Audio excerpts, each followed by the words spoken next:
Before listen, lock your door. Subscribe for daily horror story. First story. My uncle used to warn me, if you ever hear someone calling your name in the woods, don't answer, especially if it sounds like someone you love. I used to laugh it off. Thought it was just an old mountain tale, something to scare kids away from doing dumb stuff on camping trips. But I'm not laughing anymore, because the thing out there took my brother, and it sounded exactly like me when it did. It happened last October, during our annual backcountry camping trip. It was something of a tradition, just me and my younger brother Kyle, leaving behind the phones, the noise, the city.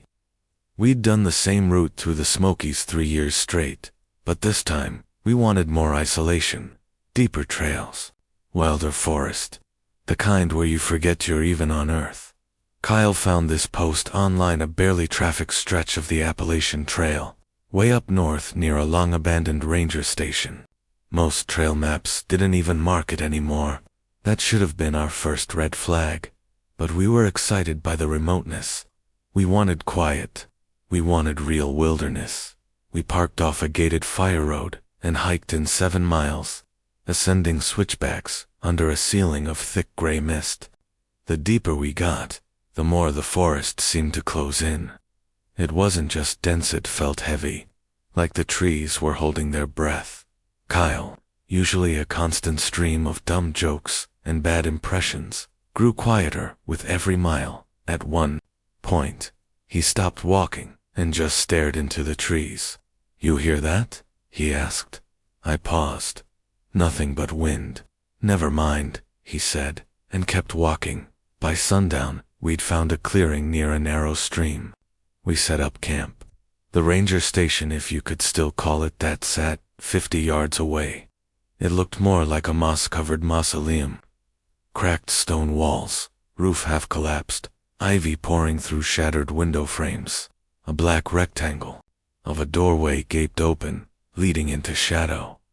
I wanted to check it out before we lost the light, but Kyle didn't even look at it. "Something about that place feels wrong," he muttered, "like it doesn't want us near it." So we stayed close to the fire that night, talking low, listening to the wind in the trees. But even the wind sounded off, like it was echoing. Wrong, coming from too many directions at once. I woke up sometime after midnight. At first, I thought it was a dream, branches snapping under slow, deliberate footsteps. Not scurrying animals, not a bear, something walking. Then came the voice, a whisper, low and distant. "Kyle." I froze. It came from the direction of the ranger station.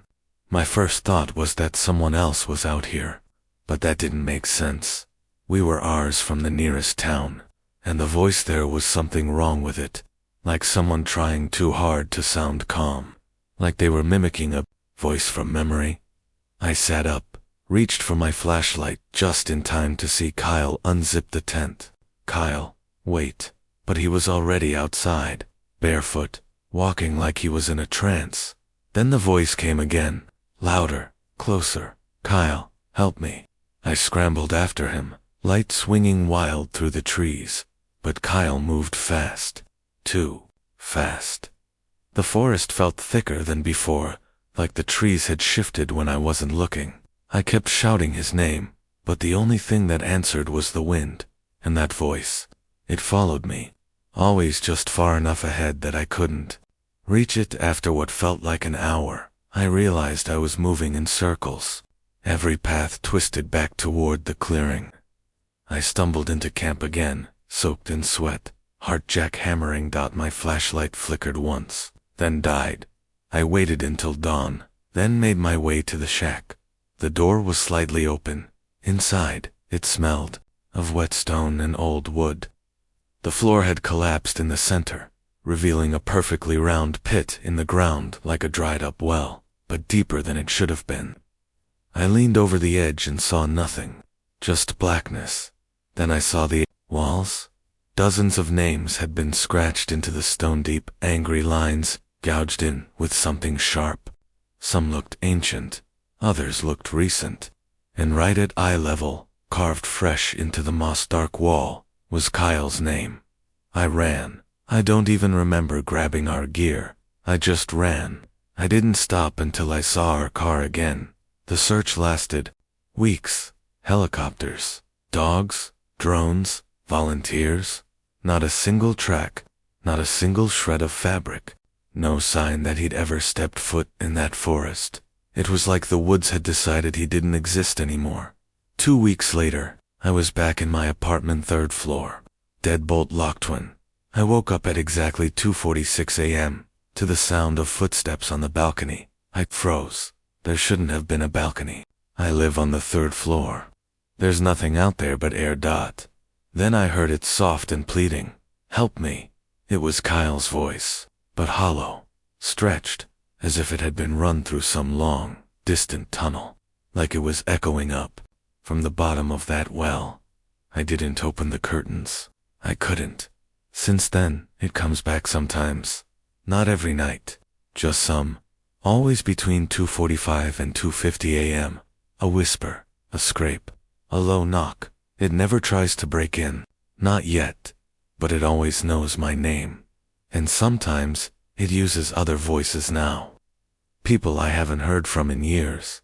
Friends, my mother, my own. I moved across 3 state lines. I changed my number. I threw my phone in a river and bought a new one under a different name. None of it matters. Because the thing that took Kyle, it didn't just take him. It became him. And I think that's the worst part. Whatever it is, it learns. It mimics. It studies the way we speak, the words we use, the pauses in our breath.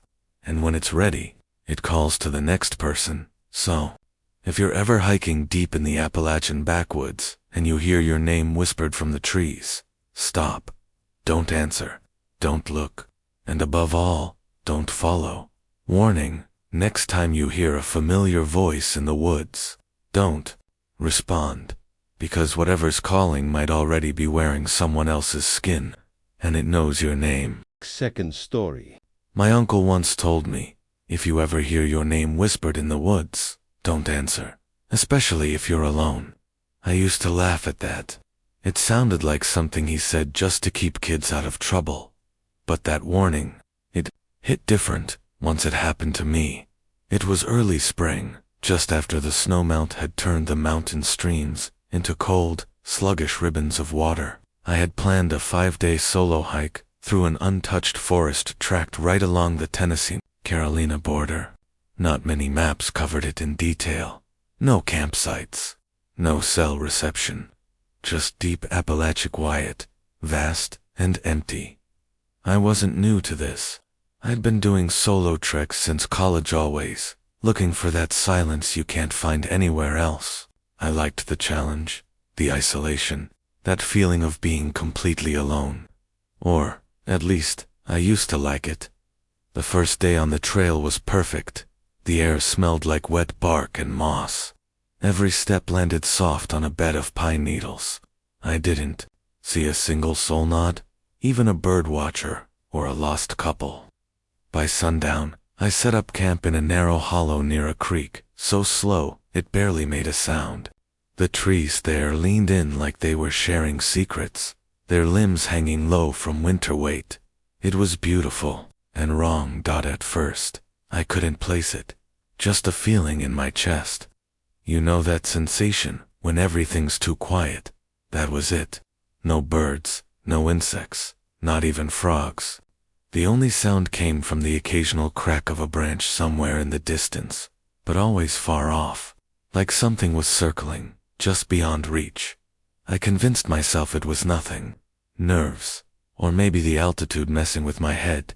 I went to bed early, crawled into my tent, and tried to sleep. Sometime after midnight, I woke up. No reason, no nightmare, just awake. The fog had rolled in so thick, I could feel the moisture on the nylon of the tent. Everything was dark. The fire had long since died out. Then I heard it. Liam, a whisper. Clear, right outside the tent. Not frantic, not angry, just calm, curious, even. as if someone had just found something they'd been looking for. I didn't move, didn't breathe. I thought maybe I'd imagined it. Maybe it was the wind through the trees. But then, again, Liam, my name, whispered with a slow rhythm like it knew I was listening. I didn't unzip the tent. I didn't reach for the flashlight. I just stayed there, frozen, staring into the dark. And then it stopped. I lay awake for what felt like hours. Every branch snap outside made my heart race. But nothing came. No voice, no sounds, until it did again. About 30 minutes later, I heard it one more time only. Now it came from the opposite side of the tent. Same voice, same calm whisper. My name. Just once. It had moved, silently, around me, and I hadn't made a sound. Whatever it was, it knew I hadn't answered. The air felt heavier after that, like the hollow itself was pressing down on my chest. I didn't sleep. I just waited for daylight, like a kid hiding under a blanket, pretending it would keep the monsters out as soon as the sky turned gray. I packed everything in less than 10 minutes. No breakfast, no coffee, just gone. I started hiking back out, fast. But I didn't get far. Less than a mile up the trail, I found it, a crude stack of stones, right beside the path. 5 rocks, balanced too neatly to be natural. On the top stone, someone or something had carved a word. One word, Liam. The letters were fresh, sharp, clean. That stretch of trail had been empty the day before. I would have seen it. Someone or something had made that during the night. And they knew my name. After that, I stopped camping near water. No more hollows, no more low places. I started hiking longer in daylight and sleeping near ridgelands where the wind could carry sound away. A week after I got out, I told a ranger what happened. I figured he'd dismiss it, but he didn't. He didn't even look surprised. He just nodded slowly and said, "That stretch hasn't had visitors in years. Folks around here say the forest listens, and sometimes ... it answers. I don't, solo, hike anymore." I still think about that voice. How it didn't sound threatening. How it sounded ... interested. If you ever hear your name whispered in the woods, don't answer, because next time, it might not stop with just calling you, and the moment you hear it, it already knows where you're sleeping. Third story. My grandfather once told me, there are voices in these woods that don't come from anything alive. If one of them ever says your name, run, and whatever you do, don't look back. I used to laugh it off, chalking it up to one of his many old mountain warnings, carved from superstition and whiskey. That is, until I spent a night alone in Red Clay Hollow.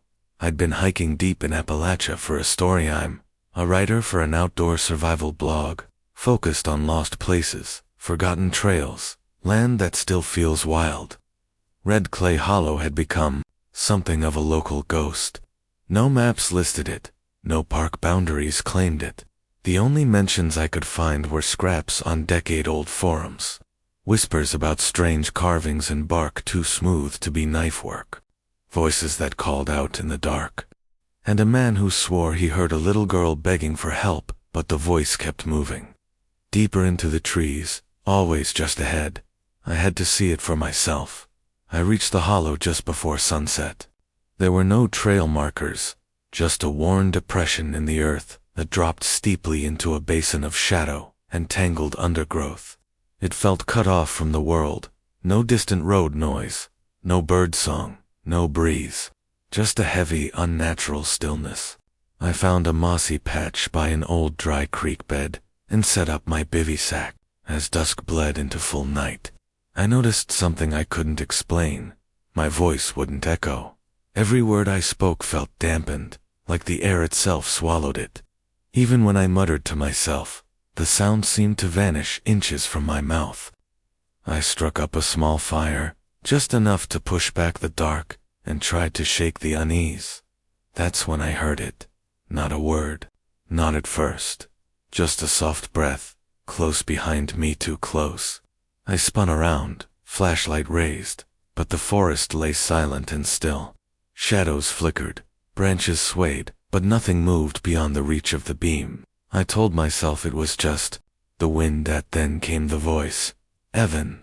Clear, calm, and terrifying. My stomach dropped.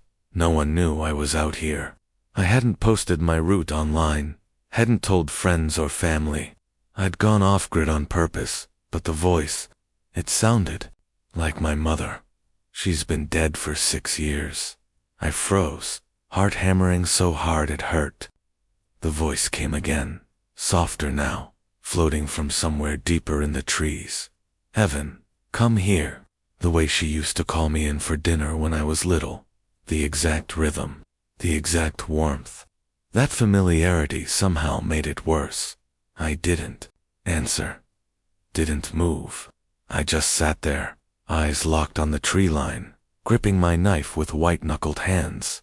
For the next hour, I didn't blink. The voice kept calling, sometimes near, sometimes far, but always with that same gentle tone, like it knew exactly which memories to dig up. Silence. I stayed awake till dawn, never once looking away from the dark. When the sky finally lightened, I broke camp in record time. As I climbed out of the hollow, legs shaky from exhaustion and fear, I caught sight of something that made me stop cold. Footprints, bare, human, leading down from the ridge, right toward where I had slept. The prints were fresh, pressed deep into the damp earth, and they weren't mine. Back home, I couldn't let it go. I started digging through old geological records and found something strange. Red Clay Hollow had been the site of a mining collapse. In 1872, 23 men, 20 adults, 3 boys were buried alive when the shaft gave way. No bodies were ever recovered. The mine was abandoned, left to rot beneath the ground. Some believe places like that hold pain. Others think echoes can get stuck in the soil, looping through time like a broken record. But I don't think it was just an echo. It called me by name. It wore my mother's voice, and it waited until I was alone. Now I wonder what would have happened if I'd answered, if I'd stepped into the trees. Next time you hear a voice calling from the woods, don't follow it, because whatever's calling you already knows your name, and it might be closer than you think.